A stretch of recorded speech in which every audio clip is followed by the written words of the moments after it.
بسم الله الرحمن الرحيم الحمد لله الحمد لله وكفى وسلام على عباده الذين اصطفى خصوصا على سيد الرسل وخاتم الأنبياء وعلى آله الأزكياء وأصحابه الأتقياء أما بعد. In the past few days, we've been covering some of the parables and examples mentioned in Surah Al-Baqarah.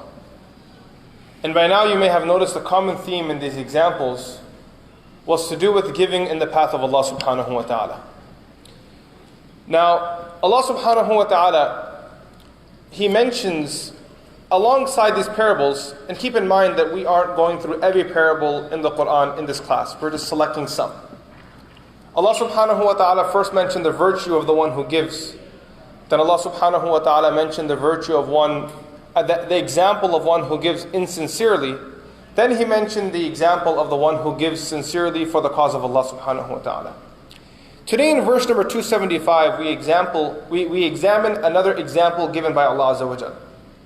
And in this parable, we see that Allah subhanahu wa ta'ala is now taking our mind towards not just the charity, but where the money is coming from that you're giving your charity with. Now Allah subhanahu wa ta'ala is taking us there. That where is your money actually coming from? Now there is either a halal way of earning wealth, or there is a haram way of earning wealth. And the haram way, even though it may give much more in terms of result, you may have a greater dollar value in front of you sitting in your bank account, but remember that there is no barakah in that wealth. And even though you may think that this wealth is pure and you can use it for a good cause, this is shaitan fooling you.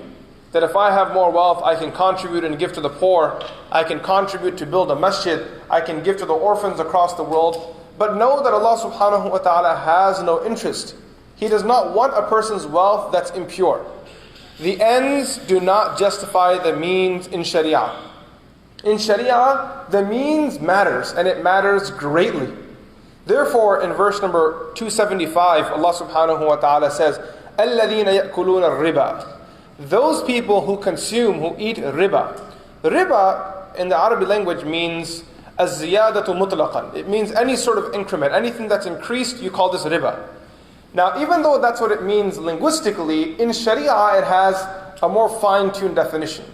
Now, in order for me to cover the details of riba in this class, it would take too long. There are different types of riba, riba al-fadl, right? And then there is a riba al-nasi'a. So there are different types of riba. But one of the most simple definitions that you'll find in the works of the jurist is they say, كُلُّ قَرْضٍ جَرَّ نَفْعًا فَهُوَ رِبَى. This is in relation to riba al-nasi'a. كُلُّ قَرْضٍ جَرَّ نَفْعًا فَهُوَ رِبَى. Which means that when a person gives a loan to someone, when he gives money to someone to borrow, if you gain any benefit from that, كُلُّ قَرْضٍ جَرَّ نَفْعًا. If you gain any benefit from that, فَهُوَ رِبَى. This will now become riba. Now, in Islam, we do not have a problem with people making a profit on a product. We don't have a problem with that. I sell a phone to you, I make a profit on that. This type of transaction is called murabaha. It is a halal permitted transaction. It's something very good. The companions, they dealt in this all the time. So did Rasulullah sallallahu alaihi wasallam.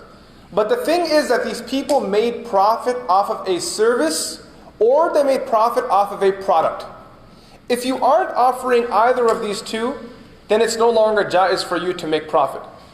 Now, the second thing that I want you to understand, that when we talk about riba as Muslims, we have to understand that Islam, it teaches us that qard, which is loaning money to someone, is an act of charity. If you want to make profit from money, you can go into partnership with someone. Both people, they share the profit, they share the loss. Islam doesn't allow for one person to make absolute profit while the other person bears absolute loss. And this is what happens in modern day riba. The banks give out money, they hand off all of the loss to the person who's borrowing the money, while they sit on the money that they've given and they're making profit on top of that. In Islam, when you give someone money, you're doing it as an act of kindness. That's all it is. If someone were to ask you, why did you give this young man $20,000 for his college fund? Your answer would be, out of kindness. There's nothing else that I can get back in return. Because if I demand anything else back in return, then keep in mind, this is no longer a praiseworthy act, this now becomes riba. Keep this in your mind and keep it very clear. In Islam, when we give people money to borrow, it's viewed as an act of kindness, as an act of charity. Now Allah subhanahu wa ta'ala, He addresses this issue in the Quran. He says that riba is haram. Later on in this verse, Allah Azza wa Jal says, قَالُوا إِنَّمَا الْبَيْعُ مِثْلُ الرِّبَى. That transactions, dealing, and riba are the exact same. You know, on one side you're making profit, on the other side you're making profit. What's haram? What's the difference between these two? Allah Azza wa Jal first of all says, أَحَلَّ اللَّهُ الْبَيْعَ وَحَرَّمَ الرِّبَى. That Allah subhanahu wa ta'ala has made transactions halal, you know, buying and selling, making profit off of a service or a product, this is halal. As for riba, Allah subhanahu wa ta'ala has made it haram. Interest and usury, haram. Now that should be enough for us. That's enough of a reason. أَحَلَّ اللَّهُ الْبَيْعَ وَحَرَّمَ الرِّبَى. Allah subhanahu wa ta'ala made one halal. He said a cow is halal. He said pork is haram. That's the end. There's no need for any further discussion. But if a person does wish to engage further, when you look at the system of riba, you find nothing but oppression there. Because the person who's borrowing the money will only suffer loss, not only little loss, they will suffer massive loss. Someone borrows $300,000 to buy a home at an interest rate of 3.5% from your average bank. How much money are they paying at the end of their 30-year term? When someone says, I bought this home for $300,000 and I got a 30-year loan on this, that's not a $300,000 home anymore. At this point, you're paying around $450,000 for that home. Don't fool yourself into saying it's $300,000 because it's not $300,000. Do the math at the end of the 30-year term and you've paid close to $450,000. How is this person who barely had enough money to put $300,000 down going to pay off $450,000? This is why the middle class and the lower class of America will continue to struggle. Because the model of growth in America is dependent on riba. And if it's dependent on riba, unless you have someone who is very strong-willed, unless you have someone who's willing to face the challenges of the world and stand up strong and defeat that system, pay off these loans as soon as possible and get through their college loan as soon as possible, pay off all their loans and live as a debt-free Muslim, unless someone has that courage and can knock this task off, they will remain a slave to the system for as long as they live. And it's a vicious, harsh cycle that one generation leaves, the next generation comes. One generation leaves, the next generation comes. Now, in transaction, what happens is, every time you make a profit, something of value is transferred. So one person doesn't hold all the profit, another person walks away with something too. Do you guys understand this? So if I make $3 profit off of a product, you at least gain $5 value in something. Now you have the ability to resell this again at a higher profit. Therefore, there is this beautiful constant flow of wealth in the economy, and everyone can grow together. Not one person is doing dhulm on the other person. Now, how do we connect this to the verses of the verses that passed by, that we just covered right now? Ibn Kathir rahmatullahi alayhi says, Allah subhanahu wa ta'ala is now informing us of the haram modes of gaining wealth. And if you're thinking of charity, doing something for Allah, while doing it, while trampling on the necks of other human beings, then know that your priorities are wrong. You've misunderstood it. Now the parable. Allah Azza wa Jal says, الَّذِينَ يَأْكُلُونَ الرِّبَا لَا يَقُومُونَ إِلَّا كَمَا يَقُومُ الَّذِي يَتَخَبَّطُهُ الشَّيْطَانُ مِنَ الْمَسِّ. That those who consume riba, they will not stand. Ibn Mas'ud radiallahu anhu, when he would read this verse, he would say, لَا يَقُومُونَ إِلَّا كَمَا يَقُومُ الَّذِي يَتَخَبَّطُهُ الشَّيْطَانُ مِنَ الْمَسِّ يَوْمَ الْقِيَامَةِ. He would add this word, which now the interpretation of this verse becomes very clear. That these people will not stand on the Day of Judgment, those who consumed interest and those who dealt in interest. Remember this, the one who gives interest, the one who writes down the contract, the one who is the one that's consuming the interest, all of these people are equal in sin. Because there would be no one to take interest if there weren't people to give it. If there was someone, the one can only receive if there's someone there to give it. Like backbiting. You can only listen to backbiting if someone is doing it. If someone's doing it and you're listening, you guys are all equal in the sin altogether. So this is the thing that you have to remember. Here Allah subhanahu wa ta'ala tells us that these people, when they stand up on the Day of Judgment, they will stand كَمَا يَقُومُ الَّذِي, like the one who stands يَتَخَبَّتُهُ الشَّيْطَانُ مِنَ الْمَسِّ, who the devil, who shaitan has touched. Now this is a very loose translation. I'm going to tighten up the translation in a moment so you have a more clear vision. Ibn Abbas radiallahu anhu, he says, while commentating on this verse, قال ابن عباس آكل الربا يبعث يوم القيامة مجنونا يخنق. That the one who consumes riba, interest, will be resurrected on the Day of Judgment, majnoon, insane. Yukhnaq, that person will be, he will be choked. This is the state that he will be. Some of the mufassirun, they say, that person won't even be able to stand on the Day of Judgment because of the wrong they did in the world. Nabi sallallahu alayhi wa tells us that on the Day of Judgment, on the night of Isra Mi'raj, when I was traveling through the heavens and I saw the people being punished in the fire of hell, I saw a group of people whose stomachs were very massive, bigger than the normal human beings, because that's what haram does. It gives you more profit than the average person. Their stomachs were massive. And inside their stomachs, I saw snakes. And those snakes can be seen from the outside. This is the warning of Rasulullah sallallahu alaihi wasallam. And the warnings regarding riba are many, too many to be covered in one lecture. Therefore, the ulama, they tell us that the one who consumes riba, his example is like the one who's been touched by shaitan. Because when shaitan touches a person, when shaitan, he squeezes a person, when shaitan influences a person, their aql leaves them. Their mind leaves them.